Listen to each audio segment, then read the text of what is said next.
আসসালামু আলাইকুম। Welcome to YouTube my channel. আমি হজরত আলী। আজ আমি আলোচনা করব নবম ও দশম শ্রেণীর গণিতের খুবই গুরুত্বপূর্ণ বিষয় সম্পাদ্য। অনুশীলনী ৭.২ ৯-এর খ। বিশেষ নির্বাচন আমি লিখে নিয়েছি, যেহেতু বিশেষ নির্বাচন প্রশ্ন রিলেটেড হয়। বিশেষ নির্বাচন: মনে করি একটি চতুর্ভুজের 4টি বাহুর দৈর্ঘ্য a সমান 3.5 সেন্টিমিটার, b সমান 4 সেন্টিমিটার, c সমান 2.5 সেন্টিমিটার, d সমান 3.5 সেন্টিমিটার এবং একটি কর্ণের দৈর্ঘ্য e সমান 5 সেন্টিমিটার দেওয়া আছে। চতুর্ভুজটি আঁকতে হবে। প্রথমে আমাদের স্কেলের সাহায্যে বাহু 4টি মেপে নিতে হবে। a সমান 3.5 সেন্টিমিটার, 3.5 সেন্টিমিটার, b সমান 4 সেন্টিমিটার,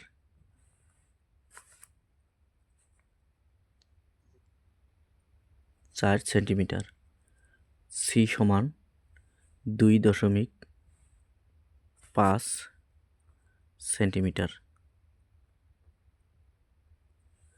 d সমান 3.5 সেন্টিমিটার, 3.5 সেন্টিমিটার এবং একটি কর্ণের দৈর্ঘ্য e সমান 5 সেন্টিমিটার, e সমান 5 সেন্টিমিটার। যে কোনো রশ্মি এ ই নিব, উহা থেকে কর্ণ ই এর সমান করে এসি অংশ কেটে নেব।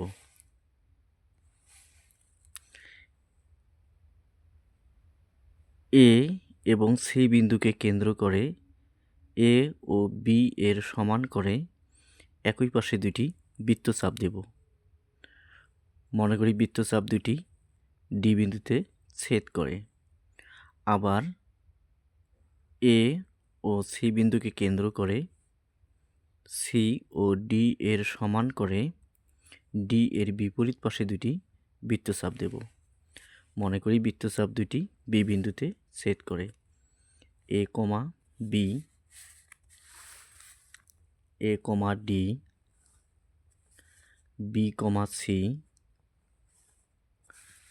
এবং সি কমা ডি যোগ করি। তাহলে এ বি সি ডি নির্ণয় চতুর্ভুজ।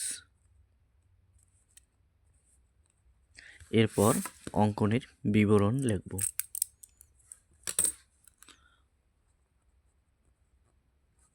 অঙ্কনের বিবরণ: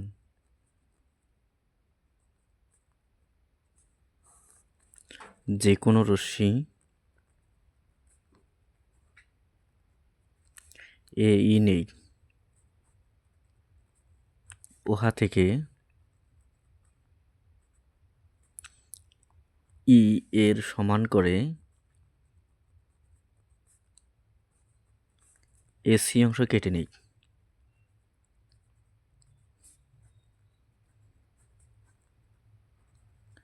এ ও সি বিন্দুকে কেন্দ্র করে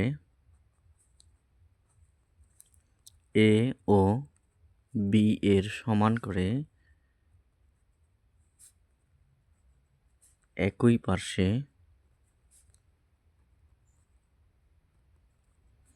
দুটি বৃত্তচাপ আঁকি।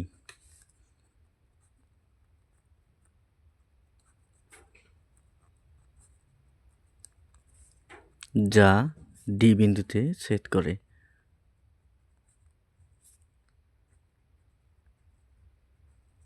ডি বিন্দুতে ছেদ করে। আবার এ ও সি বিন্দুকে কেন্দ্র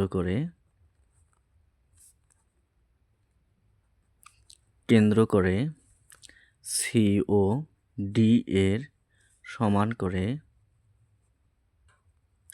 ডি এর বিপরীত পাশে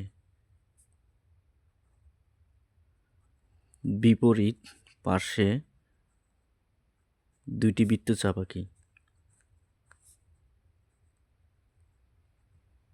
বৃত্তচাপ আঁকি যা বি বিন্দুতে ছেদ করে। এ কমা B, B comma C, c comma D, D কমা এ যোগ করি। তাহলে এ বি সি ডি নির্ণয় চতুর্ভুজ। এটাই ছিল আমার আলোচনার মূল বিষয়। পরবর্তী ভিডিওতে আমি পরবর্তী জ্যামিতি নিয়ে আলোচনা করব। আমার ভিডিও যদি আপনাদের ভালো লেগে থাকে তাহলে অবশ্যই সাবস্ক্রাইব করবেন। সবাই ভালো থাকবেন। ধন্যবাদ।